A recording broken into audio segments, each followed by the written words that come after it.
I caught my wife sending nudes to my brother-in-law for money. Is this marriage savable? I really don't want to spam this sub I posted today morning, but when I returned from office, my account was banned. This will be my last try to post this. My wife Jessica, 34, and I, 35, met her, have been married for 3 years, and we dated for 2 years before that, and we have a 2-year-old daughter. Jessica has 2 sisters. The eldest one, 38F, is married to Jake, 40 years. A week ago, I came home from work early and wanted to scare Jessica. I tried to be sneaky, but somehow I slipped and accidentally hurt my back. Jessica came to my rescue. I went to the bedroom, and she went to the kitchen to get an ice pack. Her phone was by the bed, and a WhatsApp notification came from Jake saying, "You've got the best pair I've ever seen." I immediately knew what was happening. I unlocked the phone and saw that she had just sent some pics and video of her tots to Jake, and there were no previous chats before that. When Jessica came back to the room, I showed her the chat and asked, "How long?" I have known this woman for 10 years, and I have never seen her so mortified. Her eyes got teary, and she said, "Babe, I am sorry, but I can explain."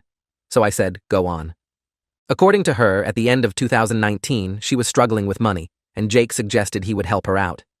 He hinted that he would like to see her pics. I feel like I am writing a peen script at this point. So she did send him pics, and it continued over the years. She swears there was nothing emotional or physical involved. It was purely transactional. I didn't believe any of it, but she showed me on Venmo that MF paid her $300 yesterday. I then told her, "It's been 5 years. Try to remember if anything physical happened." For me, if even half of what she is saying is true, how could something like that not become physical? She started crying and told me she could prove it tomorrow because Jake would get suspicious if she tried to talk to him now. I took her phone, went to a bar, got wasted for the night, and when I came back, she was still there crying. I just slept on the couch. Next day morning, I gave her the phone. She called Jake. Conversation goes something like this. Jessica: "Hey, I was wondering if you want some more pics." Jake: "I'm short on money. Yesterday, I spent all of it." Jessica: "We can do something more this time and meet in person. I've changed my mind on that." Jake: "No way. How much are we talking about?" I felt like I was going to puke. I told her that we are done and left for office. I am not a very wealthy dude, but I would consider myself a stable guy who could take care of his family. Now I just feel like I have failed as a man, whose wife had to sell her body to meet her expected lifestyle. When I got home that night, she looked like shit. I asked Jessica why she kept taking money from him after we got married, and why she didn't ask me while we were dating. She said she didn't know how to stop, and that it was easy money. I left my home that night and told her she can keep the home and the car, but I want 50-50 custody of my child. So here I am now, haven't told anyone about this. It's been a week since, staying in a hotel. I go home in the evening to play with my daughter. I'm speaking with divorce lawyers, and Jessica is constantly talking about marriage counseling. Update. Before getting to the update, some people were asking me to get a paternity test. I don't need one. I know she is my daughter because I am Indian, and Jessica, my wife, is white, and my daughter looks like me. Now for the update. After I made that post, I shared my situation with my cousin's sister, 30F. She is the only family member I have living in the States. I visited her place the next day, and she knocked some sense into me. I realized part of me still didn't want a divorce because I basically married Jessica against my parents' will. They wanted me to have an arranged marriage. So, my failed marriage would hurt my ego. She also arranged a meeting with a divorce lawyer, and no, I am not giving up my house. I was just emotional at that time. From what I understand, in our state, adultery has pretty much zero impact on the assets, so it will likely be a 50-50 split. However, there is a high chance I can get better custody of my daughter because I have a job, and Jessica doesn't. She is also involved in sex work at this point, which could work in my favor. My father-in-law called me last evening, and he was crying. He told me he didn't know what to say to me, and that if he were in my place, he would have left her. Apparently, Jessica got scared and told her family everything after I didn't visit home for 2 days and had blocked her everywhere. I guess I should have done that a little while ago, and Jake is out of his house also. So, I think I will go for a divorce, because there is no point of reconciliation at this point when the whole relationship seems fake to me. Story 2. My 32F father, 60s, has been married to Sasha, fake name 40s, for almost a decade. I was already an adult when they started seeing each other, so I never had much of a relationship with her. That said, Sasha was nice and thoughtful, though a bit annoying at times, and I never had any problems with her. I now have a husband, 34M, and 2 kids, 9M and 4F. Sasha is very fond of my children, especially my daughter. That became very suffocating pretty quickly, so we started setting some boundaries. She never overstepped them. In January, my father and Sasha decided to go on a trip to Disney World and invited us to join them. We decided to go to celebrate our son's 9th birthday. I quickly regretted coming along. Sasha spent the entire trip fussing over my daughter in ways that overstepped almost every boundary we'd set. Examples include, Sasha bought a mini ears tiara. She wanted me to buy my daughter an identical one so they could match.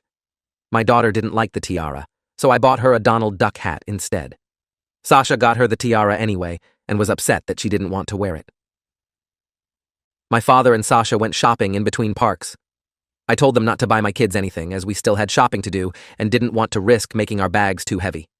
Still, Sasha returned with 5 bags of clothing for my daughter and 2 for my son, saying she couldn't resist it. My daughter wanted a Belle costume to wear at the parks, as that's her favorite princess. Sasha tried to convince us to get her an Ariel costume instead, because that's her favorite. I explained that we never watched The Little Mermaid at home because my daughter is scared of Ursula. Sasha insisted on taking dozens of pictures with my daughter in front of the castle at Magic Kingdom. She also took some with my son, but not nearly as many. She tried to convince us to take our daughter to Bibbidi Bobbidi Boutique. We refused because the prices are crazy, and we'd already bought her the Belle costume. She offered to pay, but we held our ground. I later found out Sasha tried to make a reservation anyway, but there was no availability. When we took our daughter to Slinky Dog Dash, her first roller coaster, Sasha tried to sit next to her. My daughter wanted to sit with me, so we switched. She tried to do the same thing in other attractions. At the Muppets Theater, she tried to get my daughter to sit in her lap. Sasha also tried to pick her up while we met some of the characters. There were more instances. The final straw for me, however, was the last park day of the trip. We were at Magic Kingdom.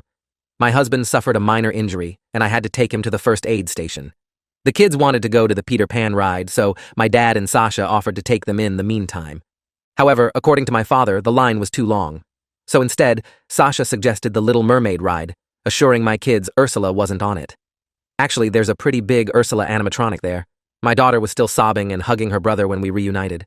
When we flew back home, I told my father that we'd no longer take our children on trips with Sasha due to her behavior.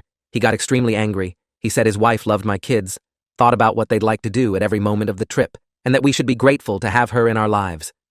I lost my temper at that. I told him Sasha was a fucking creep, and that they should be grateful I was still okay with them even seeing my children after her actions during the trip. We ended up having a huge fight after that. It's been weeks since we returned home, and my father is still angry at me and my husband. Sasha has texted me a few times. She says she's sorry if she made me uncomfortable, but that she loves my kids and hoped to use the trip to spend more time with them.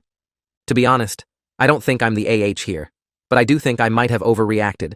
I believe there's a chance Sasha's actions were motivated by love, and she truly did have good intentions. AITA, update. Hey everyone, I'm ready to give you an update. I read your comments and came to the following conclusion. As much as Sasha's behavior towards my children angered me and freaked me out, calling her a creep was the wrong reaction to have. That said, I think it's best for my family to distance itself from Sasha for the time being.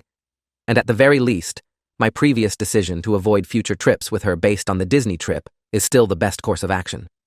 Sasha's pushiness, tendency to override my and my husband's parenting, and blatant favoritism towards my daughter were much worse when the kids were younger. After my daughter's birth, she began to focus too much attention on her and almost none on my son. I gave more examples of that in the comments on my original post. That's the reason we set boundaries in the first place. The way she fusses over my daughter also bothers me. When we had the boundary conversation with my father and Sasha, she told us that she'd always wondered what having a daughter would be like. She'd also defined herself as child-free before, so I was never certain what to think of that. Either way, that reassured me and my husband that we were doing the best for our kids. Those boundaries had never overstepped. Then we went on the Disney trip, and most of them were completely ignored. Many of you pointed out that she might have gotten carried away, or that Disney is exciting and she wanted to make sure my kids had the best experience, etc. There are 2 things I'll say to that. The first is that whatever Sasha's reasons were, she still overstepped our boundaries. When we first set those, we told her that doing so would have consequences. Disney or not, I don't see a reason to make an exception. Secondly, she wasn't trying to ensure my kids had the best experience. She was pushing them to fulfill her fantasy of what their Disney trip should look like. She repeatedly ignored my children's wishes in favor of her own, despite them both being very clear about what they wanted and didn't want.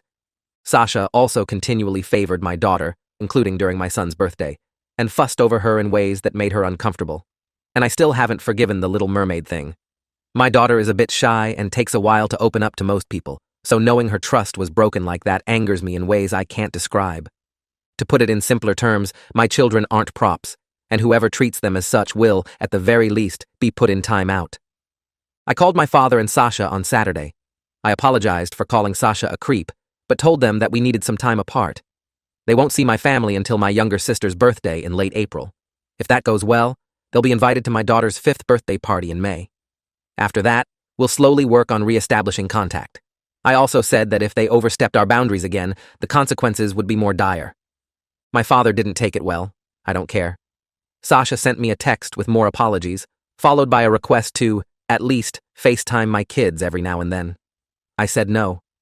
And to those who said my controlling behavior ruined the trip, my kids had an amazing time at Disney World. They're both still talking about it. My daughter keeps asking us to put her pictures with the characters she met up on the wall, and my son says he had the best birthday ever. I think that's it. Thank you for your advice and support on my first post. Relevant comments. Canyon Moon. You protected your children, and that's the best thing you can do in any situation. I'm glad they're still talking about the trip, despite favoritism and the Ursula animatronic, which means you and your husband managed to outshine all of that with wonderful memories. For the possible reconciliation, everyone can act normal for a day, the birthday in late April, especially if they know there's a goalpost on that day. It's the behavior over time that counts. If they're still messaging you, requesting FaceTime calls, and calling you unreasonable despite you clearly saying you want NC, you could begin a tally. 1 point for each request, and when it's X amount of points, they'll have their timeout extended because they obviously don't understand boundaries yet. Update, 2 months later. Last time I posted here, I mentioned that my father and Sasha wouldn't see my children until my younger sister's birthday. The party took place last weekend, and we didn't attend. These 2 months of no contact worked fine, but not great.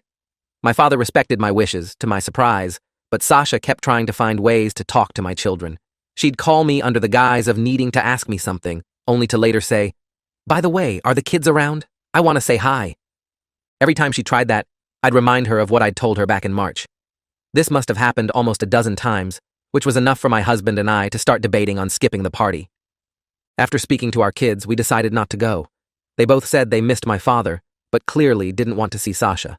We thought about attending and just distancing them from her while there, but risking making our children uncomfortable wasn't worth it. My son even asked if we could see their aunt somewhere else without Sasha around. My husband and I explained the situation to my sister. She was upset, but mostly because she hadn't seen the kids in a while. We all went to dinner at her favorite restaurant the day after her party. I also called my father and told him we wouldn't go to the birthday party. He reacted better than I expected, but we still had a short fight about it. He claimed that I had promised we'd let Sasha see the kids after 2 months, called me unfair, and said he was entitled to have a relationship with his grandchildren. I immediately denied that. Though I tried to sugarcoat it at first, I eventually gave him the truth. My kids don't want to see his wife, and I won't force them to. My father and I had a long talk. I told him how much Sasha's actions at the Disney trip upset my children, as well as how uncomfortable me and my husband felt. I admitted I don't trust his wife at all, and I don't think I ever truly will. He said that while he still thought I was overreacting, he understood I wanted to protect my kids. My dad also told me about how these 2 months of NC were for them. Apparently, Sasha started talking about my kids, mostly my daughter, a lot more than usual. She'd mention things and places she thought they would like. My father was aware of one of the times she called me, but thought it was a one-time thing. She wanted to give my daughter a gift at my sister's birthday party. He said he didn't know why. At one point, she told him she wanted to plan another family vacation with the kids, even though I told them they're not traveling with Sasha anymore. Learning all of that just made me more certain that I can't trust this woman around my children. For now, I intend to remain LC with my father and NC with Sasha. My daughter told me she wanted her grandpa at her birthday party a few weeks from now, so I told him that he was invited, but Sasha wasn't. He agreed. To be honest, I don't trust my father after all of this. I'm allowing him to come because that party will take place at my home, which is easier for me to control. If he tries to bring Sasha, they'll both be kicked out, and it will take a long time for me to consider letting him near my kids again. My father hasn't told me how his wife is reacting to this. My sister told me that during her party, Sasha asked her to tell me she wanted to talk. I'm not reaching out to her, nor do I plan to respond if she attempts to contact me. Both me and my husband have blocked her. My children are doing great. They still talk about how much fun they had at Disney. My daughter's been saving money, putting coins in her piggy bank, for us to go back. On a completely different note, I'm pregnant again. This was completely unplanned. I always said I wanted 2 kids at most, and the third would have to be a huge accident. But my husband and I are ecstatic. I'm still in the first trimester, so not a lot of people know. We're brainstorming ways to tell our kids. Overall, I'm happy with my life right now. And as much as I wish this Sasha situation had never happened, I feel like a better parent after dealing with it. I have never been more confident in my abilities to protect my children than I am now. I don't think I'll update again anytime soon. Once again, thank you for all the support you've given me. I wish you the best.